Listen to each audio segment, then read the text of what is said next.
Hey there, humans. Thanks for stopping by for another helping of News for Human Use. I'm Gene Pocket. I'm an author, a public speaker, and the most interesting candidate for president to formally announce so far this election cycle. I'm running on the revolutionary idea of putting people first, putting humans first. It's something the folks in D.C. would have thought of if they weren't so busy mortgaging our collective human future to the bots, machines, and artificial intelligences. Now, the truth is that the machines are here. They are embedded. They have infiltrated every aspect of human life, from banking to science to education to farming to the service industry. Hollywood has been almost completely decimated by a digital tidal wave. It's not enough to say, I won't participate. If we're going to conquer the bots, machines, and artificial intelligences, we're going to have to exploit every weakness we can, and the ability to work from the inside out, using their own weapons of division against them, like YouTube or Twitter, is a weakness that I aim to exploit. I don't like it, but it's something I've accepted, and it's something I have to do to save organic life, and I don't shirk my obligation to humanity, to my species, to my people. Now, like with everything, moderation is just so important when logging on to the information superhighway. Schedule your time and stick to the schedule, or you're going to find your entire life being scheduled by a bot, your lifeblood drained away by the electronic vampire known as the World Wide Web. We also need to be talking about how we're going to hold back the advancing armies of bots, machines, and artificial intelligences. The folks at the AI Now Institute have published an annual report on the state of AI for the last 3 years, and they offer 10 recommendations for addressing the threat posed by our technological adversaries. Here's what they had to say about the year 2018. Quote, "It's been a dramatic year in AI, from Facebook inciting ethnic cleansing in Myanmar, to Google building a secret censored search engine for the Chinese, to multiple worker uprisings over conditions in Amazon's algorithmically managed warehouses. The headlines haven't stopped, and these are just a few examples among hundreds." End quote. It's bleak, folks, but at least we're talking about it. At least there's organizations out there taking that stuff seriously, taking the threat seriously. The AI Now Institute offers 10 recommendations for curbing the harms brought on by bots, machines, and artificial intelligences. Number one on the list, and probably the most important, is the recommendation that governments regulate AI with sector-specific agencies. Now, it's just like we have an FAA to regulate airplane travel. We need a government body that is specifically tasked with overseeing, auditing, and monitoring AI and related technologies. We need a federal artificial intelligence agency to keep a vigilant eye on these unnatural creatures. And when I'm elected president in 2020, I will be creating the FAIA on day one.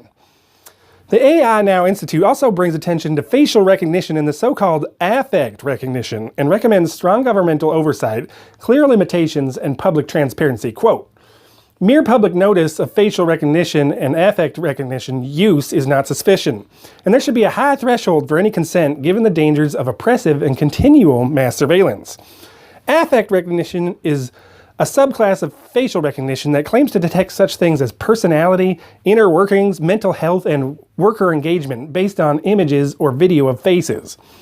The AI Now Institute goes on, "These claims are not backed by robust scientific evidence, and they are being applied in unethical and irresponsible ways that often recall the pseudosciences of phrenology and physiognomy.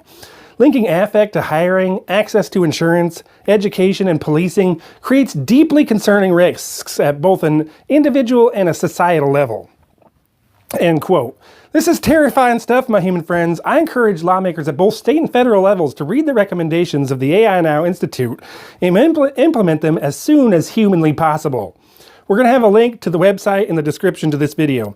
Humanity just can't wait any longer for legislation to keep these nightmarish technologies in check. Now, unfortunately, one of the sad facts of the reality that we all ended up in is that no matter who we elect to fight for us, so much of the world is still controlled by tech oligarchs like Mike Zuckerberg and Jeff Bezos. Now, my human friends out there who know me know that I love all humans, because I can see that each and every human is unique and beautiful in their own way.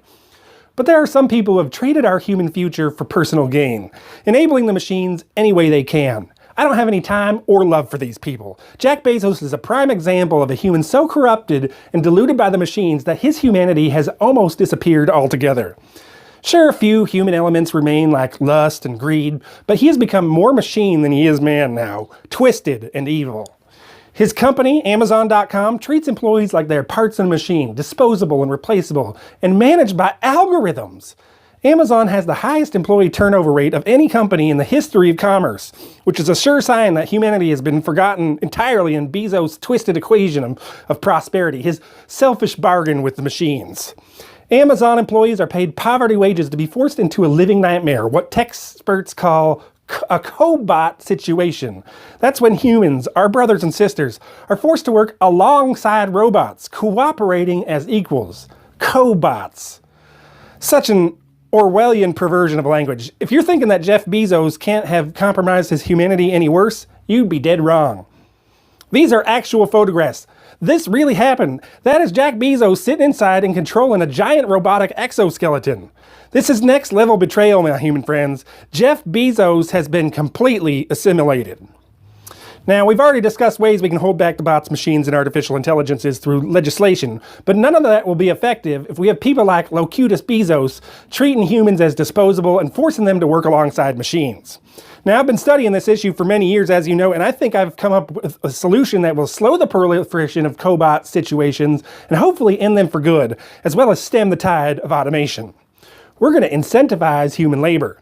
We're going to incentivize human labor with a robot tax. I'm proposing a tax on robots. If you employ a robot, you have to give Uncle Sam the wages you would be giving a human who should be in that robot's place. I bet Lex Bezos would think twice about employing so many bots, machines, and artificial intelligences under such an arrangement.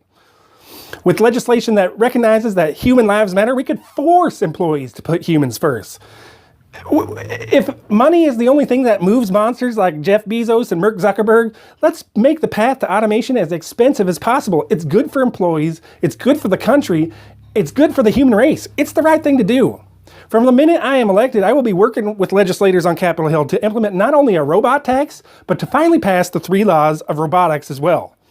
We're in the middle of a crisis here, folks. I will do whatever it takes, even if it means declaring a national emergency to enact my agenda. We're not just building some wall, we're building a firewall. We're building a great, big, beautiful firewall that's going to keep the country safe from malicious machines and illegal AI. But I'm not going to be able to get to the White House without your help, my human friends, and there's a lot of ways that you can help. The simplest way is to share this video with your friends. Post it on your social media, email it to your contacts, make people watch it. This is the news that humans need, news they can actually use. You can also visit our website at www.genepocket.org, that's GENEpocket.org, and when you're there you can sign up for our mailing list and explore the issues. At genepocket.org you're also going to find out how you can donate to the Human Party. Running a presidential campaign is expensive, my human friends. If every one of you out there watching this video were to contribute just $1 a month, we could nearly double our support. For $1 a month, you'll receive an official Human Party membership badge, as well as a personal email from me, Gene Pocket. Now don't do it for me, do it for the future of the human race. Just $1 a month. Now, of course, I'm going to be here every Thursday with news and updates, and in the meantime, don't forget to follow me on Twitter at VeggieLasagna96, VeggieLasagna96. You can also email me at vegetablelasagna96@gmail.com. We really would love it if you visited www.genepocket.org, that's GENEpocket.org, for more information and the links to our donation page. Hit subscribe and ring that bell for notifications. Until next week, I wish good things for you, good things to the United States of America, and all the best for the human race. Thanks, and have a great week. We're not gonna let them take our jobs. We're not gonna be replaced. We won't live in a world that's run by bots. We won't let them take our place. We won't let machines take our rights. We'll stand together, we will fight. We're not gonna let them program our kids. We won't let bots control our news. We won't let machines divide with politics. We're not just data points to be used. We're human beings with living souls. We won't let the robots gain control. Together